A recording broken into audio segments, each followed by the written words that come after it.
Have you ever wondered what it's like to own and operate your own plane? Well, in today's video, you're gonna find out. I'm flying 600 miles from Fort Lauderdale, Florida to Winston Salem to meet with Max Maxwell. In this video, you're gonna learn exactly how much it costs to operate an airplane, the danger involved in flying such a long distance, and what it's like to ultimately live a pilot's life. The first thing that you need to know is all about the setup. Now, Fort Lauderdale Executive Airport is a general aviation airport.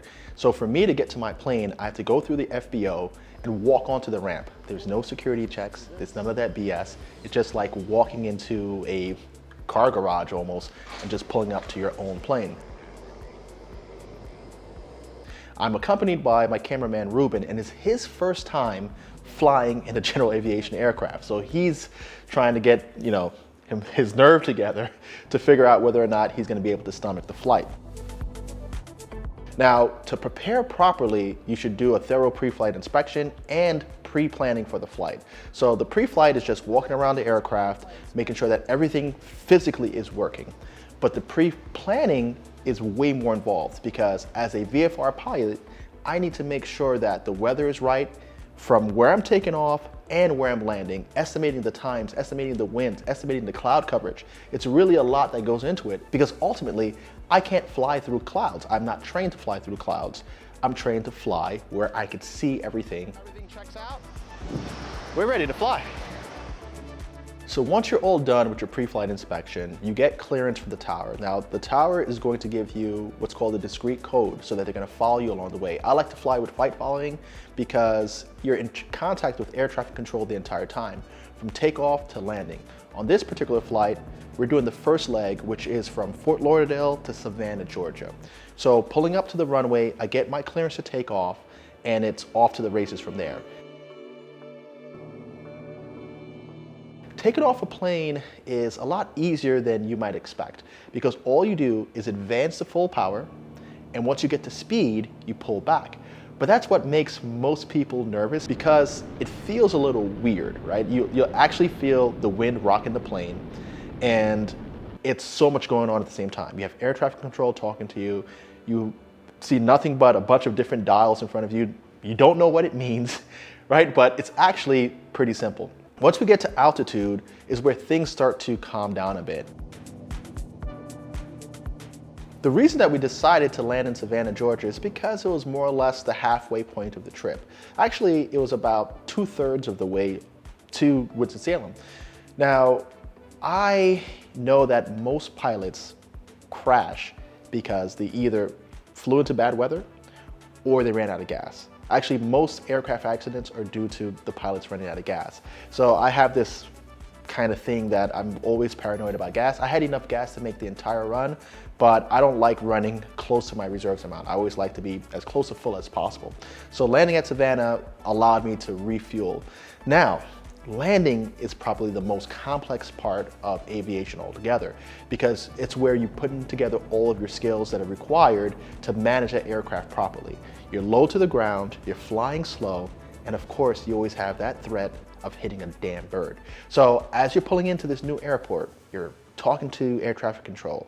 You're trying to identify where the airport actually is because sometimes they're kind of hard to see.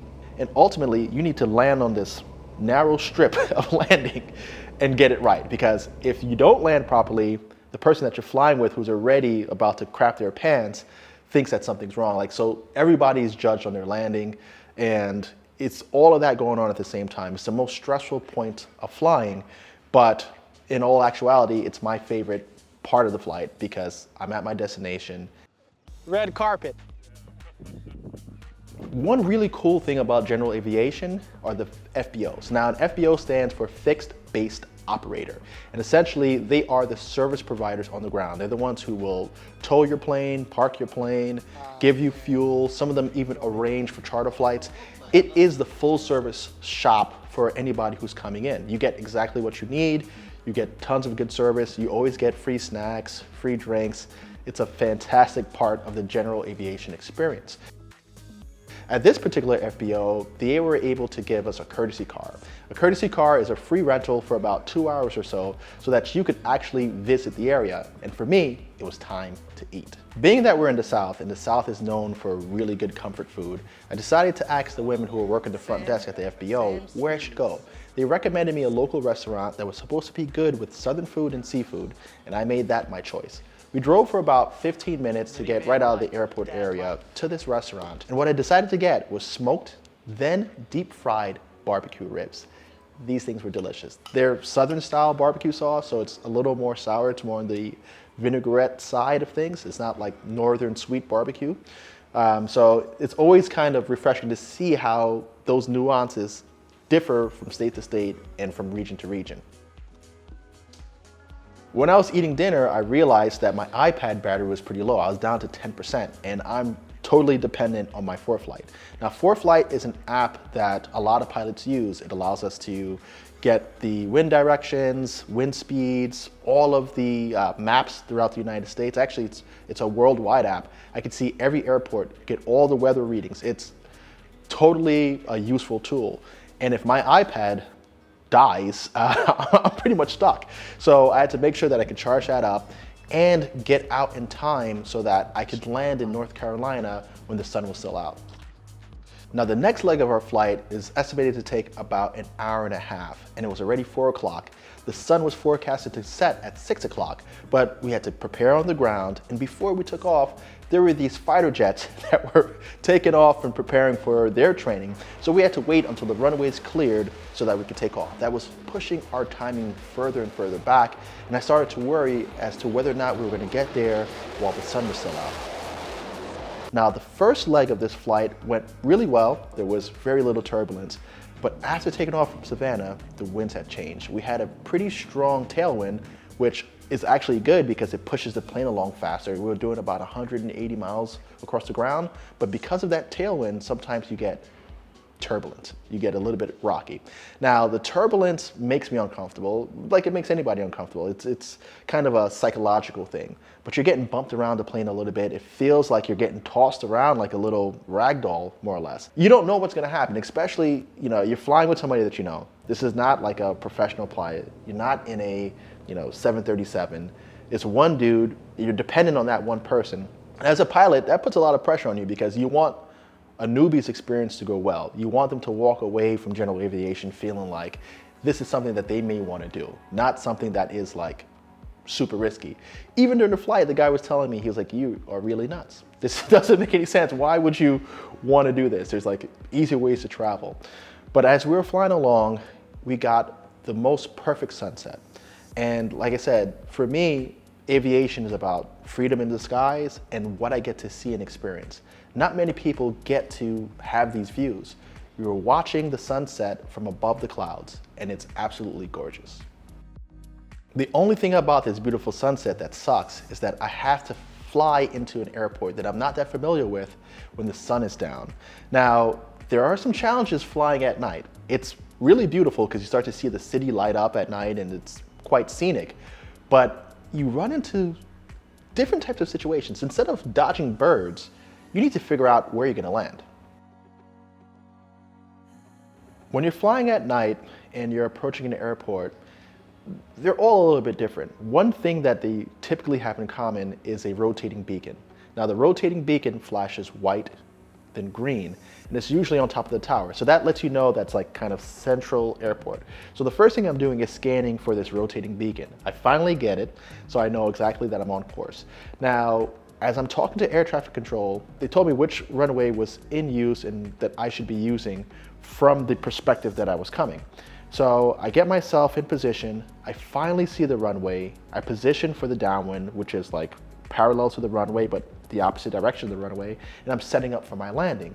And as I start to make my base turn, which is like the turn before final approach, I lost sight of the runway. I couldn't see it.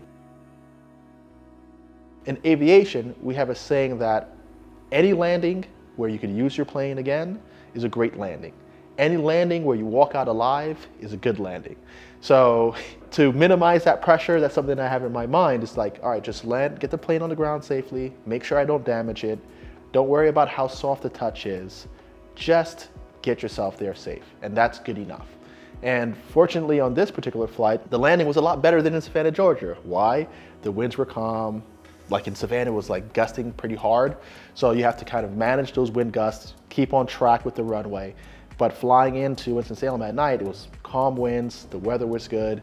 So we touched down nicely and Ruben got a chance to wipe his butt. So I love my baby. Oh man, we made it safely.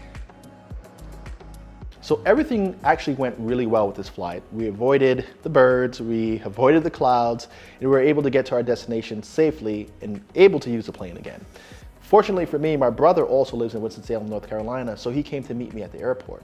But one of the things that I want to talk to you about is the overall experience and what you could expect if you want to do the same. Now, flying a general aviation aircraft, you'll be kind of surprised how much fuel the airplane actually burns. My plane is a Piper Cherokee 235, which is a 6-cylinder engine.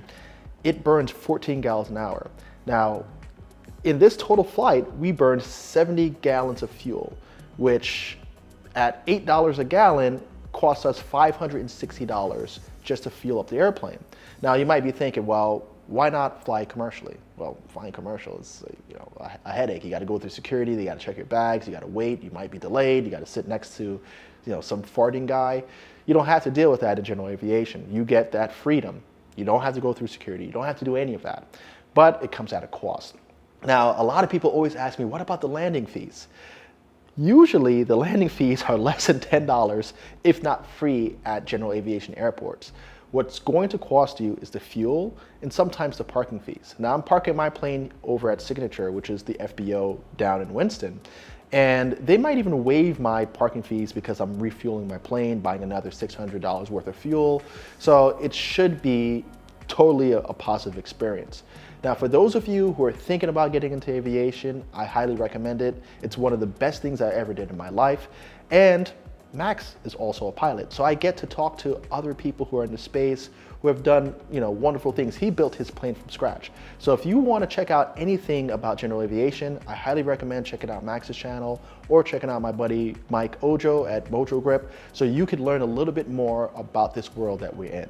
If you're curious about how much it actually cost me to buy this plane, I highly recommend you check out this video where I paid just $35,000 to purchase this plane as my first aircraft.